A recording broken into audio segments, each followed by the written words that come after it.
Hello everyone and welcome back. My name is Courtney. I am here with my spouse Royce, and we are not only the ace couple, but we are co-DMs. Some of you may, on occasion, have heard us mention that we dungeon master for an all-ace D&D group every single week. Or perhaps you listened to an episode of ours where we talked about our own D&D horror story with a former friend who was not super great about asexuality. Or maybe you just like when we read and comment on Reddit stories. That's fine too, because that's what we're doing today. We are wading into the depths of...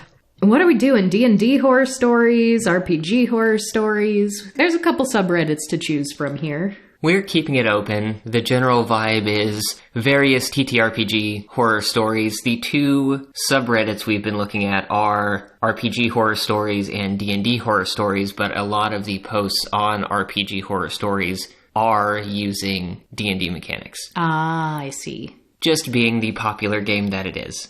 I am fully afraid at what we're going to encounter.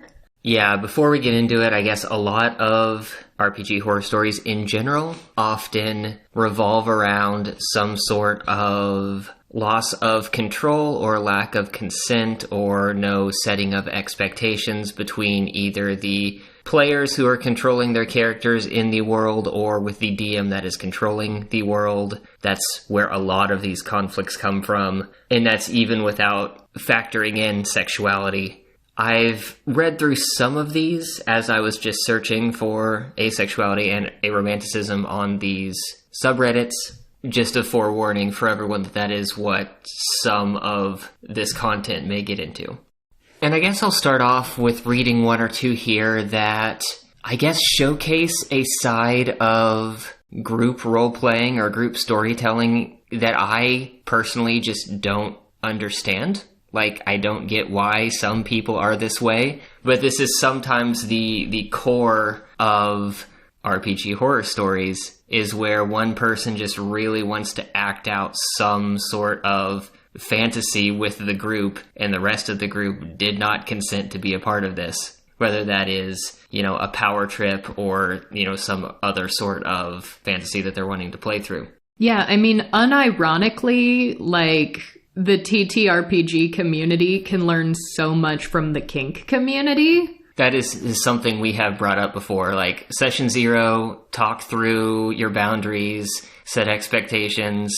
If it's an intense campaign, have some time to cool off or come down before going back to your lives after the session. Make sure things are resolved before you exit that bubble. Yeah, well... And it can't be performative either. You have to genuinely care about the well-being of everyone at the table. Because for those of you who maybe aren't tabletop role players, a session 0 is when everyone gets together to discuss what the story is, what the game is going to be. Hopefully you can articulate what your boundaries are and make sure everyone does feel safe and comfortable. And it's been long enough since we've recorded our episode about our real-life example of this failing, but I know we got some comments on that episode with people saying, this is why it's important to have a session 0, and I don't know if we hammered this home in that episode or not, but we had a session 0 for that campaign, and our DM, on paper, right at the beginning, was doing everything right, even saying, if you have a hard line, here's what you can do at the table, and using all these safety tools that people in the community try to educate others on healthy ways to discuss these boundaries and have these conversations. We had that, and we thought we had a DM who cared about that, but as soon as we had issues that were brought up, they were not heard or understood or dealt with. The safety tools used were also too hardline. It was hard no, immediately cut this scene, move on, and not there's a more subtle underlying problem with the entire way that the session or the campaign is being run. Mm-hmm. But anyway, this post actually comes from D&D Horror Stories, the subreddit, and the title is, "My DM tried to force the group to have a bar orgy." No! What?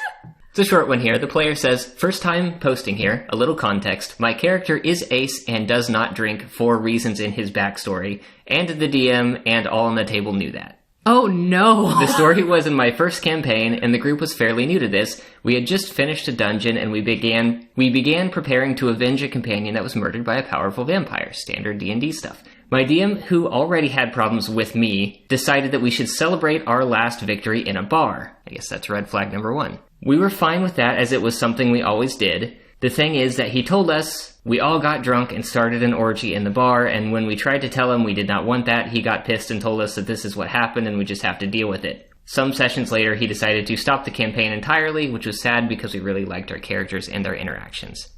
Why? Why? Where did that come from? Why was that a decision? This is so far away from any. This even sounds like it was just like a sentence or two. It was just like, you did this. It happened. That's not how that works. You all temporarily lose control of your characters and do something completely counter to your character's usual motivations. Yeah, I mean, in this space in general, people will say, like, DMs shouldn't railroad. Like, you shouldn't force characters to do something. Because this is a role-playing game, too. Even though there are rules, and even though you're creating the setting and the NPCs and, you know, the one sort of in control of the magic and lore of this world, like, your characters need to have autonomy, and they need to be able to make choices. So any time you're just like, and your character does this, you're probably in the wrong as a DM, but what? Why this? There is some, like, there's only 2 things that I can think that would actually cause someone to do this. Either it is outright malice and animosity towards asexuality, this asexual character and the player controlling them, or this is a really weird, like, I don't know if fetish is the right word, but like this DM has a fantasy in mind that either has to do with these players or their characters or both, and is just determined to make it happen despite the fact that no one wants that except you. Either way, it's very gross. I'm flabbergasted, honestly. This is so far away from any thought or instinct or any fiber of my being. There's another one here that I guess goes into a little more specific detail and does have more of a confirmed resolution that I'm going to read just on the heels of that one, because I kind of came to the same why are people like this conclusion. But this post says that this happened a while ago and everyone who is still around still jokes about it from time to time. They didn't really know much about D&D, and they had a DM who had a pretty simple campaign. Their characters are villains that banded together to try to destroy the world by releasing some sort of plague, but that's not really what this is about. Basically, there was this ongoing thing that their DM started doing. They first noticed that they were going into a tavern of a town that they were sort of, you know, plotting to take over or to take down, and one of the party members was approached by a tiefling, and the DM went into great detail describing how, like, fit and muscular and large this tiefling woman was, and was going into a lot of detail about her, like, physique. And the players showed no interest and just moved on. And then a bit later, they met a sort of, like, barbarian princess type, and the same sort of thing has started happening, and this NPC showed interest in one of the characters, and the player characters, again, just, like, didn't want anything to do with the interaction, moved on. Later on, this happens again with another large woman character, a Goliath. The DM describes the character being very powerful and muscular. 3rd time's the charm, right? Yeah. The DM at this point has this woman sneak into one of the players' tents. Everyone at the table was pretty confused, and the player character in this tent had some, like, trust issues. So as this Goliath woman is, like, sliding into the sheets here, he pulls out a knife and is like, who are you and what are you trying to do here? Like, I don't trust this situation. Yeah? And the DM starts laughing, explaining that this is just a woman that is interested in the character, and all of the other players just kind of got weirded out and moved on. And this continued to happen to the point where someone called him out asking if he just had like a quote-unquote muscle mommy fetish, which is what the title of this post is DM forced his muscle mommy fetish on us. Oh dear. And he denied it, but then a year after the fact, they all got drunk in real life, and he admitted that this was a fetish he was into and what he was doing this entire time. See, that's not okay. That is not okay. No. Write fan fiction. Write D&D inspired short fiction. Or go find some on the internet. I'm sure it exists. I'm sure probably, like, is there D&D porn? There's gotta be, right? Like, go find that. You can't put it on someone else. There are probably even, go find some sort of collaborative, like, erotic fanfic writing community where you can even go back and forth with someone who is actually consenting to do that. Yeah, I mean, it is okay to have an erotic and sexually charged role-playing table if that is what you're looking for, but everyone at the table has to know ahead of time this is what we're doing. And you probably also have to sort out, like, if sex and romance is allowed at the table, if it's encouraged, if this is what we're here for and we want to act out these situations. There's also a, like, is this only okay with a character and an NPC? Or are different player characters, like, also free game for advances like this? Like, those are all things that need to be discussed. If you have a sexual fantasy at all, you can't bring anyone else into it without their consent. I'm shocked that this isn't common knowledge, but I know this is how so many of these horror stories go.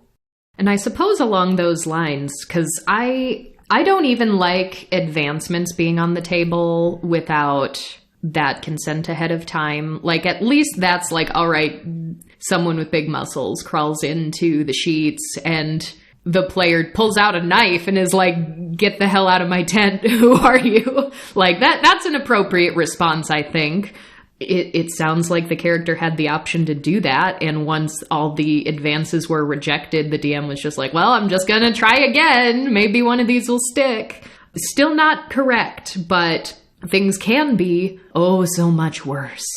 And I have one in front of me with the title of Asexual Character Sexually Assaulted for Plot. Ugh. This story involves a campaign I joined for a short period of time to fill my Mondays between university and work. The main problem person of this story is the DM, that I will name Jared. Boo, Jared. Boo, Jared. I hate that guy. The campaign took place in what was essentially just a rip of Kirkwall from Dragon Age, DM's own words. I chose to play a male half-elf bard that was from a mid-tier noble house. He had been forced to hide his half-elf lineage lest he be thrown into the Alien Age? I'm not familiar with this IP. The segregated portion of Kirkwall where the elves live in poverty.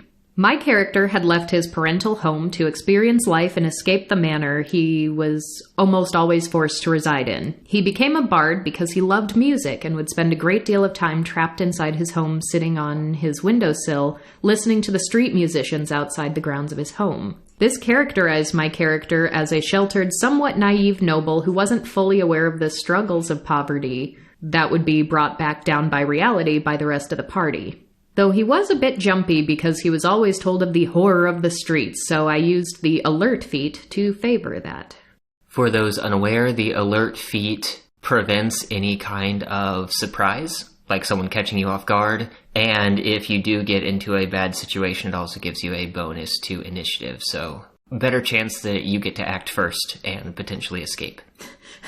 So we'll see how this story goes, but it sounds like this is shaping up to be not only am I crossing personal boundaries, but I'm also ignoring mechanics you set up for your character. We'll see.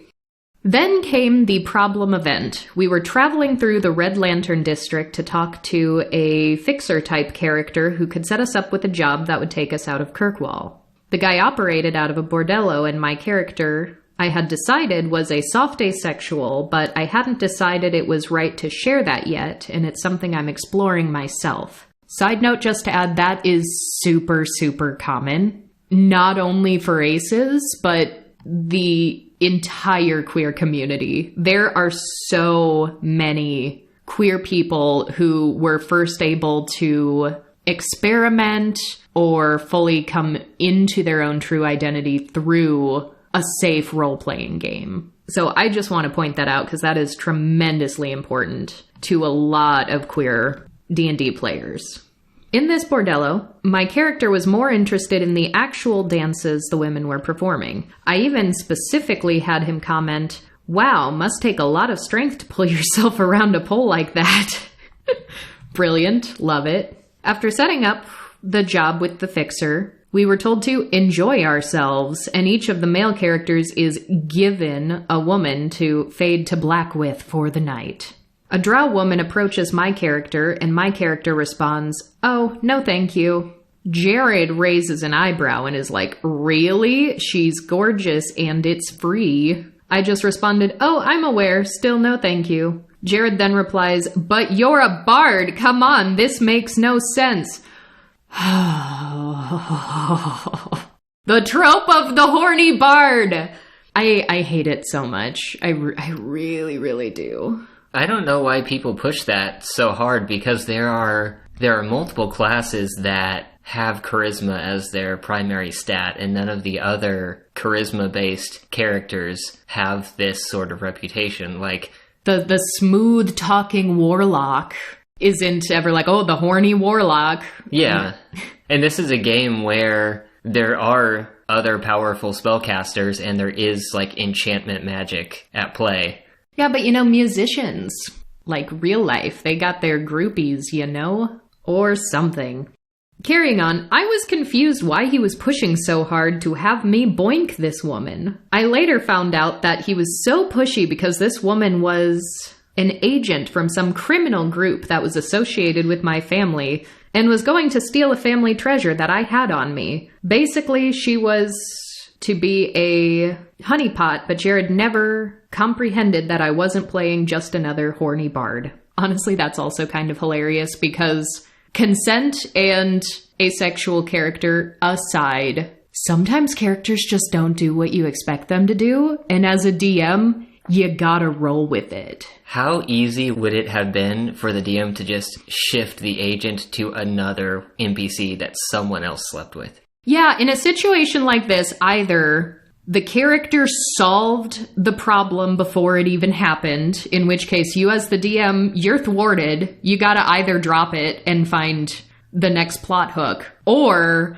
you think on your feet and you improvise and you find a different way to tell this story, because you can't make the characters behave in a certain way. You just set up the scenario. So even if you have this big elaborate, like, oh, once they go to bed, she's gonna steal from you. If the character doesn't want to go to bed and never invites that NPC back to the room, figure it out. That's the character's choice.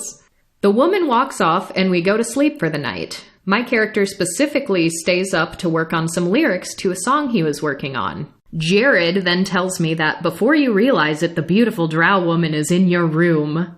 I have to know what was happening at this table. Like, did the DM just railroad, warp, teleport, boom, this person's in your room? Or was the DM playing by their own rules and like rolling stealth checks for this NPC to see if she could successfully sneak into this room or whatever she's doing? I read ahead slightly, and I'm pretty sure it was the former. Oh, good. Cardinal sin of DMing. The woman walks up. I see where this is going. Say that she couldn't have just snuck up on me as I had taken the alert feat. Ah ha ha ha ha. Jared rolls his eyes and says, okay, whatever. You hear the floorboards creak and you turn to see the beautiful drow woman before you. The air is filled with an intoxicating perfume and you find yourself enraptured by her. I cut Jared off asking if he's using a charm effect on me. He responds that she's using Charm Person and is about to continue when I respond that I get to roll a saving throw at least. Good knowledge of the rules, player. Yeah. I'm glad that this player is standing up for themselves. Like, did you just ignore my feat? I'm enraptured by her. How am I enraptured by her? What's the mechanic we're talking here? Is there a spell involved? Because this is classic railroading. Jared sighs and lets me roll. I roll badly on my first roll, and Jared chuckles and is about to continue talking. I then tell him that I am a half-elf. I have advantage, which basically means you can roll twice and take the better of the two. Elves in D&D naturally resist charming effects, and that includes half-elves. Yes. Sadly, I rolled not great on the other roll, too. Off to dice jail with you. Dice, don't you see what's happening? We have to thwart this horrible DM. You're not doing your job. So Jared starts narrating how I am basically seduced by this drow. This is really putting me off, and I argue that just because I'm charmed doesn't mean I want to suddenly bone her. Charm person just makes me view her as a friendly acquaintance. Jared hand waves this and says, "This is special." I wasn't quite comfortable enough to reveal the sexuality that I was exploring with this character, so I just shut up and let it happen. She then robs me in the middle of the night, and I argue that, as I have a high passive perception, that I should have at least been given the chance to roll to notice myself being robbed. Jared responds that I was placed under magical sleep, so I can't notice it. I immediately respond that I am a half-elf. I cannot be put to sleep by magical means. He groans and says, "Fine, do your roll." I roll a 19, and before the words are fully out of my mouth, Jared says I fail and that I wake up to find my heirloom gone. Which right there, thus far, the player has had rules to try to thwart this at every step. The DM overrides that with a bullshit roll with an impossible DC, but cannot be put to sleep is not a rollable situation. That is an impossibility. Like, this just doesn't work. They overrode a set mechanical part of elves in this world that's been in there forever. Yeah. This put a really bad taste in my mouth, and I just ended up ghosting the campaign. I should have probably sent a quick message or something, but I just didn't want to interact with Jared anymore. Edit. Completely forgot to mention, there was in fact a session 0 where boundaries were discussed.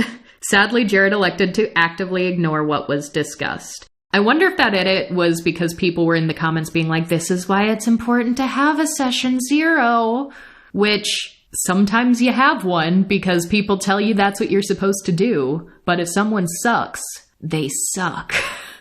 But yeah, this is awful on all levels, because first of all, the character didn't even want to invite this NPC back. And like, that should have been thwarted right then and there. If you're going to then have this person try to sneak in and the character notices and sees it, you can't just be like, well, you just go to sleep. It doesn't work that way. And if you're not magically asleep, I agree with this character. Like, you should be able to roll to see if you hear someone in the middle of the night rifling through your crap. Because then you could verbally confront this person. You could take out your weapon and start attacking this person. You could try to defend yourself. There are so many things you can do if you notice that you're getting robbed. But you have to give the character an option to notice. And just trying to throw away not only a feat that this character chose, but the racial background being a half-elf. And I don't even care that this player hadn't specifically, stated that they're exploring asexuality, because they don't have to. Players choose their characters for a reason, and some people take a lot of time crafting their character to be exactly who they want to be and how they want to roleplay, and you can't just ignore that. That makes you a terrible DM on every level. And yeah, you did read that the player here was exploring asexuality themselves and intentionally created this character as a means to do that. Mm-hmm. There's even someone in the comments saying, yeah, as an ace, I have been in this situation. Not quite so forced as this, but still quite awkward. It's like, this happens to asexual players. And they're asexual characters. Even if the player themselves is not asexual, if you have an asexual character and you're respecting asexuality and you're playing this character in a respectful manner, it's still so many levels of disrespect. So those dice need to go to dice jail, but that DM needs to go to real jail. Can we have a DM jail? We have a dice jail. Let's create a DM jail. No. No sexual assault or coercion or forced orgies. No railroading. No ignoring characters' feats or their racial backgrounds. Into DM jail with you. So I have one here that is a little less overt, but this title is Never Passed One DC Check in a Year. Do you want to explain DC if there are any non-tabletoppers amongst us? Yeah, so DC stands for Difficulty Challenge. It's something that gets applied on any sort of roll you're trying to make to beat something that is occurring. Like, if there's a noise off in the distance, you're trying to see if your character heals it, you might roll a perception check against the difficulty of hearing that sound, for example. A higher DC represents a more difficult challenge. But these are things that happen very frequently. A variety of conditions could happen. All of your roles that are like social interactions would apply to that, as well as things like, dodging dangers. If you find yourself coming across traps or, things are falling or exploding around you, normally there is some sort of saving throw that you would make against a DC. So to never pass one in a year is absurd. That's a problem. Well, and it's the DM who sets the DC. Like, this is already screaming DM shenanigans. Yeah. And here's actually, before we get into this, here's a thing that's bothered me about some checks when it comes to, like, the horny bard or a character who's trying to seduce someone else. Because I've heard this trope where some DMs will say, no matter what, if you roll a 20 on the dice, that is a success, no matter what. And I think that should be true for some cases, but maybe not all, because you have to still respect autonomy. If there is an asexual character who is completely sex repulsed, they don't want anything to do with it, the character doesn't want to engage in this kind of role play at all whatsoever, and a DM comes up and says, oh, well, this NPC tries to seduce you. Oh, I rolled a 20. It worked. You're seduced. Like, no, because actually I would argue a random dice roll isn't going to go so far outside of a character's personality, their inclinations, their decision-making skills, that it's going to change something fundamental about them. Yeah, a high charisma check is not mind control, and there are tables that I believe are in the Dungeon Master's Guide that they're not for making seduction rolls, because while it is troped so heavily, is not a major aspect of this game, but there are, like, say you're trying to persuade an NPC to assist you in some way. There are some example tables of what various persuasion checks could do based off of their current relationship with you. Mm-hmm. If they're neutral, or if you've already have like a good rapport with them, or if they're antagonistic, and how close you are with them affects what is possible with the roll. Right. And I mean, here's like an example. If you meet an NPC in a tavern and you try to convince them, like, hey, will you buy me a tankard of ale? Maybe the DC for that is like 12. If you roll a 12 on the dice or higher, you persuade them and they buy you the beer. But if you go up to a random NPC who, like, is a real family person and loves their entire family, and you're like, hey, you should kill your mom, and you just roll a nat 20 on the dice, that character isn't all of a sudden going to be like, you're right, I totally should kill my mom. So that's why you still have to use roleplay and reason and character backstories and motivations to work with the dice, because the dice can't work against all those other elements of this game.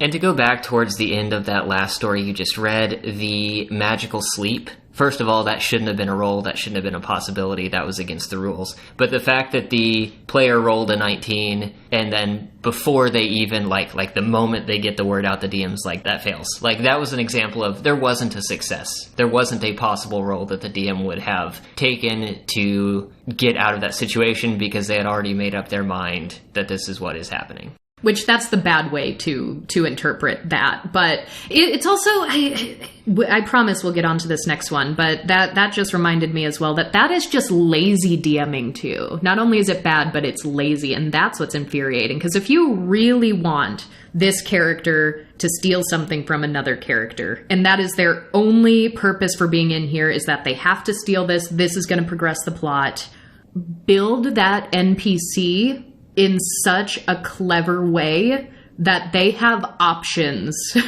to counteract what might happen based on the characters' choices and their own dice rolls. Because I'm thinking, Royce, you wrote a one-shot that you ran for me and a group of friends once. And then I also DM'd that same one-shot later. You and I did together for a different group of friends. There was like a band of thieves in there that had everything possible in their arsenal to do what you needed them to do in the campaign. There are a couple of dicey situations. I was actually just thinking about that right now, because that was the first one-shot I had tried to write. And in writing it, I thought about it too much like a video game in some aspects. It was more linear looking back at it now than I would have liked it to be. But there was a point very early on when we're basically setting up the session where I did force a sleight of hand from their thief. But it was only to get the party's attention. Like, they did pickpocket someone, but then after a confrontation, their items were returned. So it wasn't a big deal kind of a thing. Well, in all the subsequent things, he wanted this group to be able to run away if the characters tried to fight them. So you had so many spells and options and tricks for them to be able to attempt that. Yeah, I rolled, well, first of all, I rolled the 3 NPCs as full characters, and the combination of the Ranger, Rogue, and Druid all had, like... They all had fog cloud, for example. They had magical smoke bombs. They had means of getting out of a bad situation in ways that had me confident enough to just roll combat without needing to step in and, magic them away. Mm-hmm. Which actually makes for like an annoyingly compelling antagonist, because if they have a legitimate, like, this is a real character, this is a real thing this person at this level should be able to do, but they're constantly foiling me, so they're just annoying the shit out of me. That actually is a really compelling villain, and I loved playing and running that one-shot because of that. And so I'm thinking about this character. It's like, all right, you have a thief who needs to steal a thing. Why are you just relying on, well, she does. She just steals it. Give her interesting ways to steal it so that you, as the DM, have earned that theft. You have to earn it too, just as much as the players have to. And note to other DMs out there, if you're trying to magically manipulate someone, don't pick the half-elf bard. Pick the fighter or the barbarian or someone who is going to be easier to trick. Very that. So on to this other story. Never passed 1 DC check in a year. This is a little lengthy. I am going to skim it for important parts, but... The player says that they have been in a fortnightly campaign for a year now. It's not the best, but they like a couple of people in the group. They needed a support/healer person, and the player had just finished a run with a cleric, so they gave a go at a bard. They made this washed-out character who pretends they are younger than they are, acts like a cocky rock and roll star, acts like everyone knows him. He even carries around like 10,000 copies of his autobiography, and keeps going on and on about how he's going to get his band back together. The personal twist is, as much as a cocky sod he is and a tad cheeky, his morals are actually lawful good. He's not even down with killing things. And as sexually provocative as he dresses, he is asexual. He's not interested in seducing anyone. It's all about the music, man. Yeah, I'm with ya. I'm with you, man. He was originally received by the players in a lukewarm manner, but over time they got slightly protective of him due to all the buffing and healing, as well as being supportive, despite his personality being like constantly full of himself. And after a while they started to find the way that he acted like genuinely funny. But the problem becomes the DM. The story seems like it's not really going anywhere. General etiquette is awful. There seems to be massive obstacles.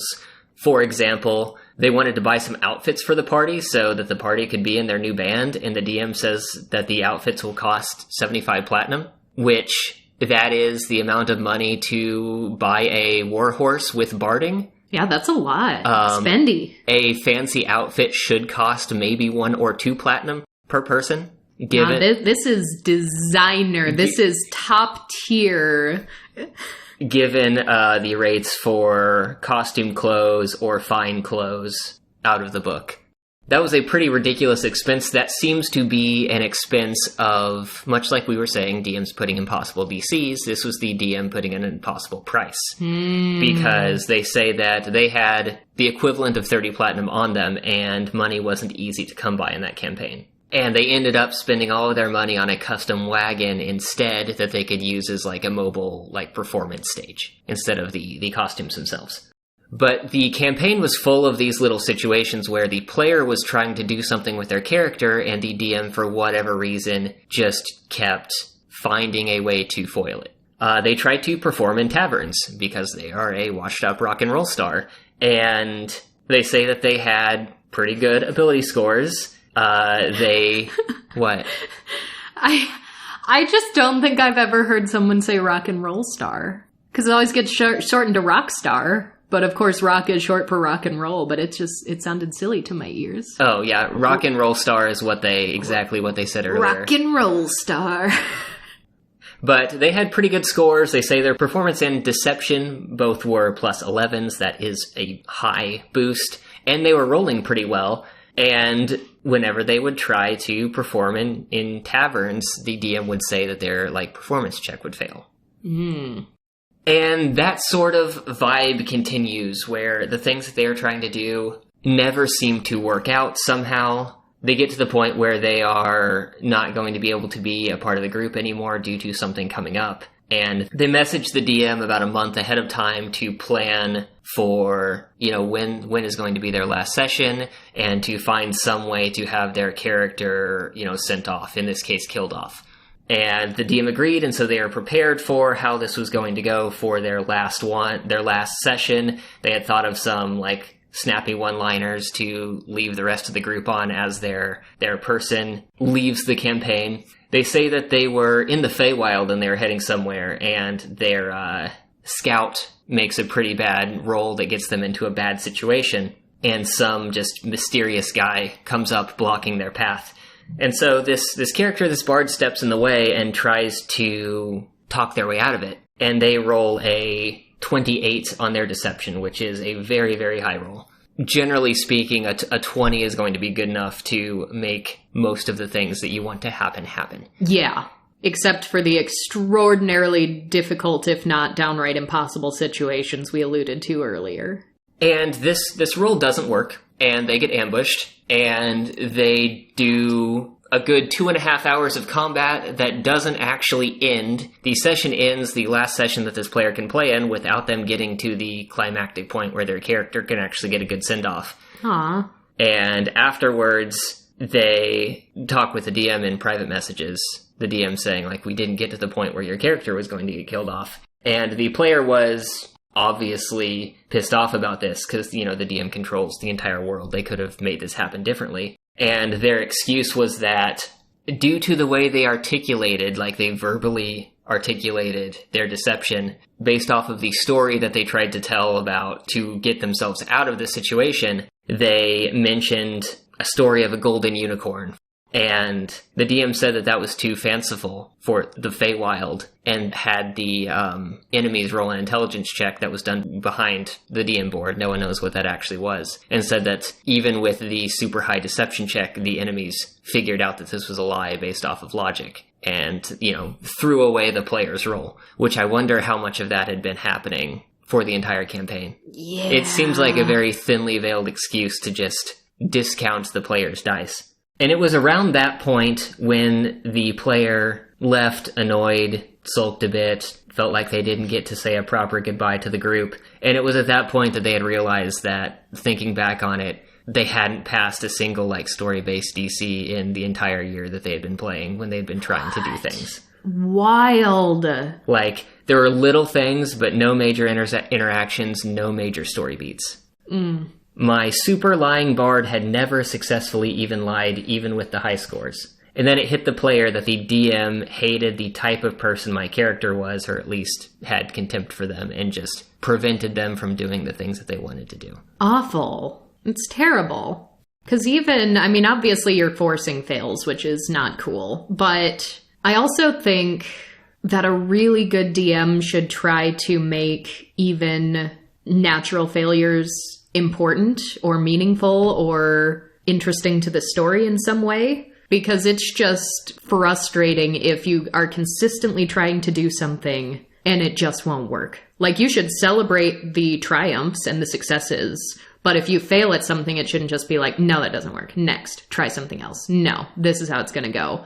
And it is a skill. It's hard to do, but when you take on the responsibilities of a DM, this is the line you have to try to walk, and you just can't. Is this even fun for DMs? I'm thinking about what I enjoy out of DMing and how much fun I have role-playing with our friends.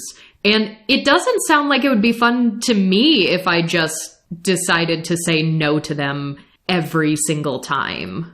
I mean, that's been the struggle of talking about a lot of these things or reading a lot of these stories, is I don't understand the person's motivation. Who are you and why are you this way? And despite the frustrations of just constantly being steamrolled by the DM and not being able to play the game, I feel bad that he wasn't able to have a good send-off, because people get really invested in their characters. People spend a lot of time and thought and energy into concepting and playing these characters. And I know when I've had campaigns fall through without a meaningful resolution, I mourn my character, because I had thoughts for them, I had hopes and aspirations. I had character growth that I wanted to implement throughout the story within the flaws that I intentionally gave them to explore. And if a campaign just totally falls apart and all of a sudden that character is an orphan, they didn't get a good resolution, they don't have a satisfying ending, but you don't have somewhere else you can take them to carry on their story, it is a loss. It is genuinely upsetting. And this was, I'd say, at least a 4-hour session. It says at one point that they were probably about 3.5 hours in, and then it continues until everyone gets weary, because this is a massive combat that goes on forever. And so there was plenty of time for the DM to get to this resolution and make it happen. That is, and it sounds like the DM probably didn't give this satisfying resolution on purpose, but even if we are giving the benefit of the doubt and we're saying, well, they tried to, but this combat just, drew on too long, that is the time when it is acceptable as a DM to pull some shenanigans behind the scenes and speed things up, change how much health this thing has that you're fighting, fudge a roll here and there, end the combat sooner to get to the important thing. That is the time. If ever as a DM you're going to steamroll something and manipulate something secretly, this is the time to do it, right? It's infuriating. All right, so this one is actually not from D&D. It's also not from an RPG that I'm familiar with, Monster Hearts 2. Luckily, the original poster gives us a brief overview saying, for those who don't know, Monster Hearts is a teen drama PBTA game. PBTA is powered by the Apocalypse. That is a game system that a lot of TTRPGs are based off of. It's like a baseline rule set that you could start with. You can reskin it to have different flavors. Yeah. What are some other ones that use that mechanic that I would have played or heard of? Monster of the Week is based off of that. We've played a game of that. We played Monster of the Week. I think I played a Dungeon World game, which is sort of D&D adjacent, but a bit simplified. Yeah, we played Dungeon World. We have heard the title Thirsty Sword Lesbians before. We own it. We just haven't played it yet. That is also based off of this. So it's a PBTA game told through a supernatural lens, a la Buffy, Teen Wolf, and Twilight. It has a particular emphasis on LGBT plus characters, even having rules for characters who are asexual or otherwise don't experience sexual attraction like most people. Our cast, fake names, is myself playing the Witch, formerly the Mortal, who was a Spectrum. Damien, our DM, and that guy of the story. Damien's another Jared. Yue, who I was friends with before we started this game, playing the Werewolf, Lily, the Infernal, and Angus, the Fae, formerly the Hollow, who was present but mostly irrelevant to the story. We had been playing the game since late last year, and everything had been great. Recently finished our first major arc, and we're kind of in between sessions, so to speak, when everything went down. At the end of the last arc, the werewolf had broken up in character with the Infernal due to them starting to use magic again as a coping mechanism with all the problems going on around them. The werewolf had helped my mortal escape a toxic relationship with the cult leader, Big Bad Evil Guy, and turn my bitter wrath into a weapon as the witch. Fast forward to last night. We're playing a prom session, and the werewolf and my witch go to the dance together to make the Infernal jealous. This is so silly. I love it. It is very, like, I'm seeing some Buffy themes. I get it. I see. Now everything had been going so smoothly for my character, so I decided to complicate his life by complicating his sexuality. While our characters dance to catch the Infernal's attention, Damien calls for her to turn someone on against the Infernal and to shut someone down. The way that those phrases are capitalized, they feel like a sort of ability in this system. It says in parentheses here, the alternate role against ace characters. So it sounds like turn someone on is basically like a seduction check, or you're trying to woo someone, but shut someone down sounds like a specific ability that like an ace character would have. Right. Like, no nat 20s here, you're not going to seduce this character. For people where the base ability turn someone on would have no effect, they have an alternate thing. Mm-hmm. So the game master here basically calls for her to turn someone on against the Infernal and to shut someone down against my witch. But I decided to introduce my character's newly discovered complication in his sexuality. And I say that everything the werewolf helped him through made him see her in a new light and discover he may not be all the way asexual like he previously thought, and that she should roll the same against both of us. At first, Damien laughs it off as me trying to deflect away from a move that could be bad, and just comments that sexualities don't work that way, and that if you are asexual, you are, and nothing can change about that.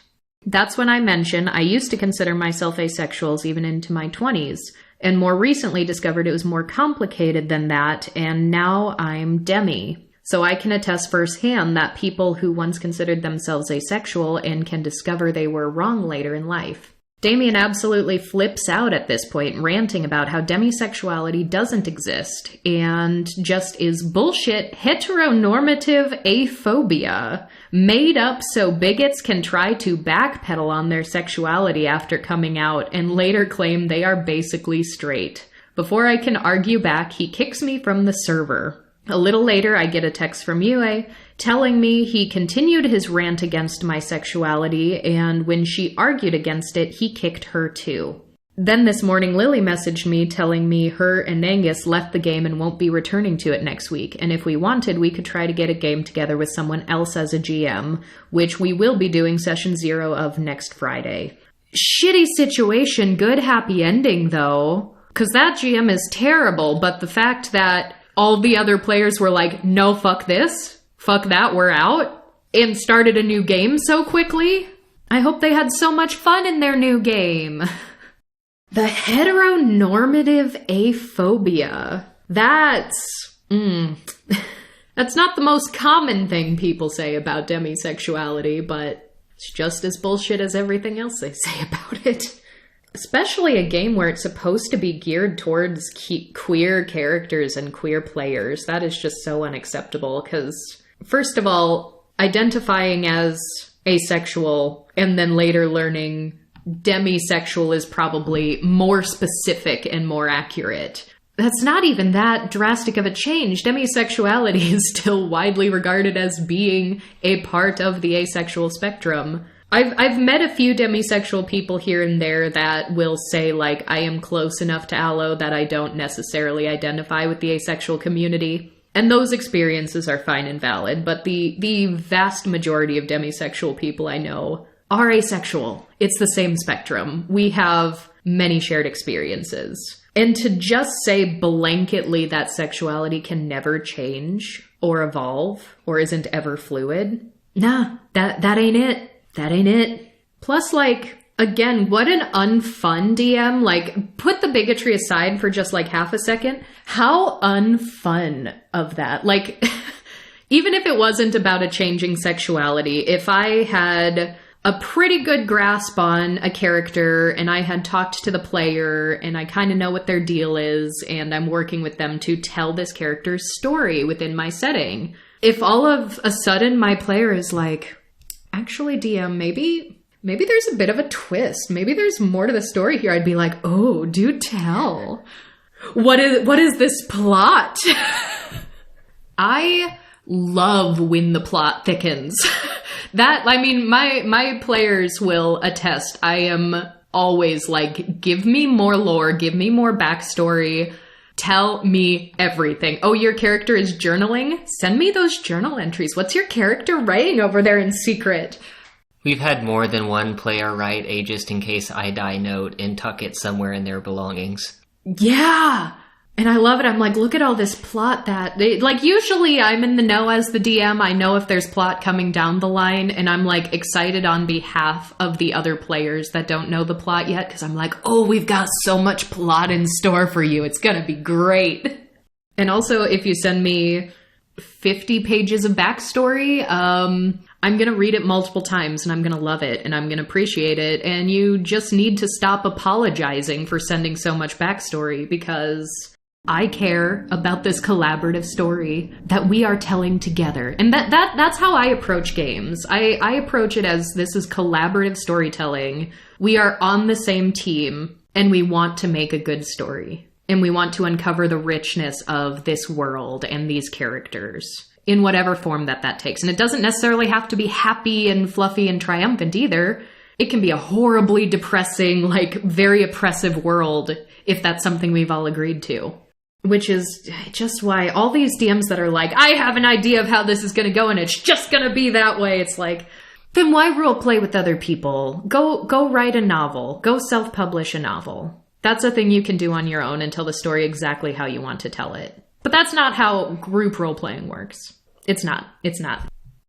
And that will bring us to this week's featured marketplace vendor.